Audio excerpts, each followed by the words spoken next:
welcome back to Ozarks Live. I have got something for you to watch. You like Bob Ross, the artist? That's one of the most calming personas with his friendly clouds. Friendly little clouds. He's very relaxing. People listen to him to go to sleep. All right.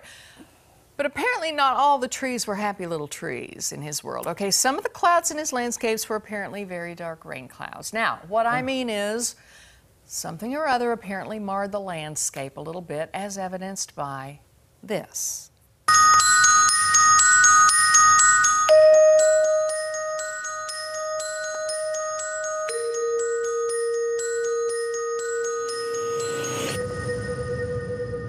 I've been wanting to get this story out for all these years.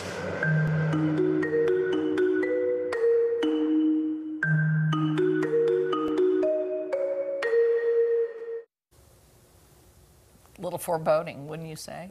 A touch. Yeah. All right. So here's the thing. Don't anybody panic. All right. If published reports are to be believed, Bob Ross did nothing wrong, nothing underhanded. But when somebody notable dies and there's money involved, things get a little weird, you know? They sure can. All right. Apparently the voice you heard there is Bob Ross's son, Steve. Apparently he wanted the story out. Steve occasionally made appearances on The Joy of Painting with his dad, and there's some evidence that Bob Ross wanted his son to continue the artistry. That's him, right there on the left, all right? That's where things get a little bit sideways. Okay, a couple named Annette and Walt Kowalski were Ross's business partners, and they helped to make him a household name, okay? Their daughter apparently is now at the helm of the company known as BRI. And at one point, Steve Ross filed suit to take back rights to the company.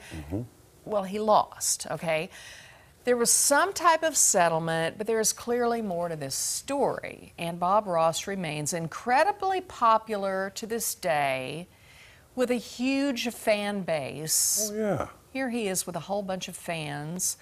Now, Steve Ross says that he's been pondering his side of the story for decades, and he really wants to illustrate what he calls the exploitation of artists.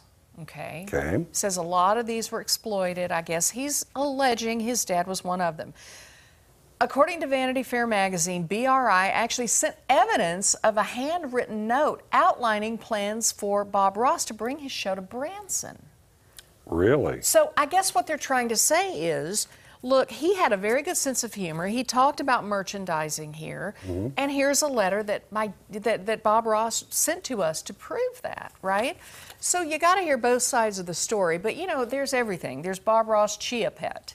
There's Bob. Yes, You know, we moved our daughter to college last week, and her roommate has a big Bob Ross blanket. And she's super proud of it. And she's like 18 years old, you know? Yeah. So it sounds like there's some kind of a sort of sad father-son lesson here, that maybe Steve Ross sort of wishes that he would have spent a little more time with his dad and maybe I can understand that. Yeah, maybe taking on a little bit more of the business responsibility. I don't know, okay? But Bob Ross, Happy Accidents, Betrayal and Greed premieres today on Netflix. It's probably there right now, but don't go until Ozarks Live is over. Yeah, okay? because it'll still be there. Yeah, it'll still be there. But interesting to hear the backstory. Yeah. It usually is. We know the persona that's in the public. Yeah. And it's nice to see, I don't know if nice is the right word, it's interesting to see what's going on, you know, behind the scenes and then afterwards as well. Yeah, and there's two sides to all of this, and everybody always. still loves Bob Ross, so we're good, right? All right, we'll see. Okay, coming up, a midweek visit from the man whose finger is on the pulse of Springfield's music scene. Mike the Intern is next. We'll be right back.